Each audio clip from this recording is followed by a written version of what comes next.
సాయంత్రం వేళ మహారాష్ట్ర నుంచి వచ్చినటువంటి కూలీలు తంగలపల్లి మండలం లక్ష్మీపూర్ దగ్గర నాట్లు వేసి వారిని తీసుకొచ్చినటువంటి కాంట్రాక్టర్ వారిని కొదురుపాక దగ్గర ఉంచుకునేటువంటి క్రమంలో తిరిగి ప్రయాణం తీసుకొని పోయేటువంటి సందర్భంలో మరి యాక్సిడెంట్ కాబడడం,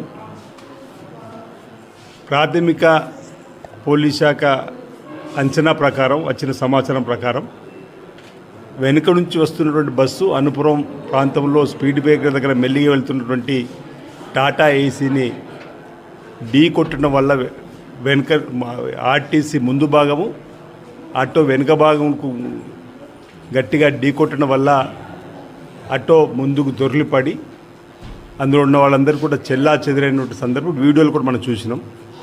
అందులో ఒక అతను చనిపోవడం జరిగింది. బాధాకరమైనటువంటి సంఘటన. ఎందుకంటే పొట్ట కూటి కోసం సుదూర ప్రాంతం నుంచి ఈ ప్రాంతానికి వచ్చినటువంటి వాళ్ళు ఇక్కడ అసూలు బాయడం బాధాకరణం. అన్ని పేద కుటుంబాలు. విషయం తెలగానే రాష్ట్ర ప్రభుత్వ పక్షాన మరి పోలీస్ శాఖ పక్షాన ఎస్పీ గారు, సంబంధిత డిఎస్పీ, సిఐ, పోలీసు అందరూ కూడా ఊటౌట్ నక్షి సంఘటన స్థలానికి చేరడం జరిగింది. ఆసుపత్రిలో కూడా ఇక్కడ వేములవాడ, సిరిసిలో ఉన్నటువంటి వైద్యాధికారులందరినీ కూడా జిల్లా కలెక్టర్ ఆధ్వర్యంలో అప్రమత్తం చేయడం జరిగింది. వైద్య ఆరోగ్య శాఖ అధికారి కూడా రావడం జరిగింది.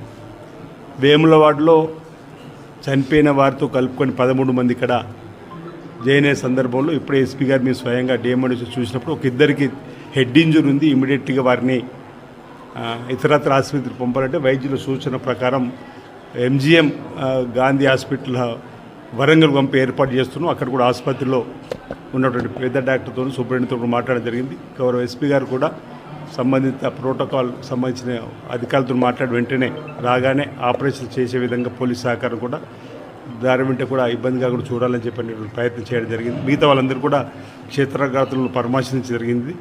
వారు తీసుకొచ్చినటువంటి కాంట్రాక్టర్తో కూడా మాట్లాడడం జరిగింది. వారి వివరాలు సేకరిస్తున్నారు.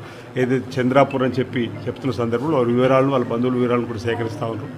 ఇక్కడ దీంతోపాటు ఇక సిరిసిల్ల దవాఖానలో కూడా ఒక 11 మంది, అందులో ఒక 5గురికి ఇప్పుడే అన్ని వైద్య పరీక్షలు అయ్యాయి. ఎక్స్రే జరుగుతాయి. ఇక్కడ ఉన్న వారికి కూడా ఎక్స్రే జరుగుతూ ఉన్నాయి. కొంతమందికి కాళ్ళు విరిగినట్టుగా, కొంతమంది చేతి దగ్గర ఇబ్బంది ఉన్నట్టుగా చెప్తా ఉన్నారు.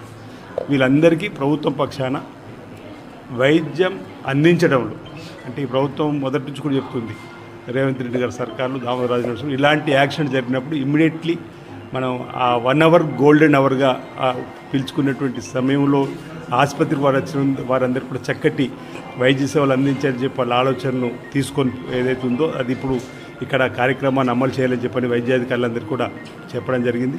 వారికి ప్రభుత్వం పక్షాన చక్కటి వైద్యాన్ని అందించి వారికి రాష్ట్ర ప్రభుత్వం వైద్యపరంగా అండగా ఉంటుందనే మాట ఈ సందర్భంగా నేను తెలియజేస్తూ, ఈ విషయం తెలగానే ఉట్టావుట్ ఇక్కడ మీరు రావడం జరిగింది. వారందరితో మాట్లాడడం జరిగింది. సంబంధిత కాంట్రాక్ట్తో కూడా మాట్లాడడం జరిగింది.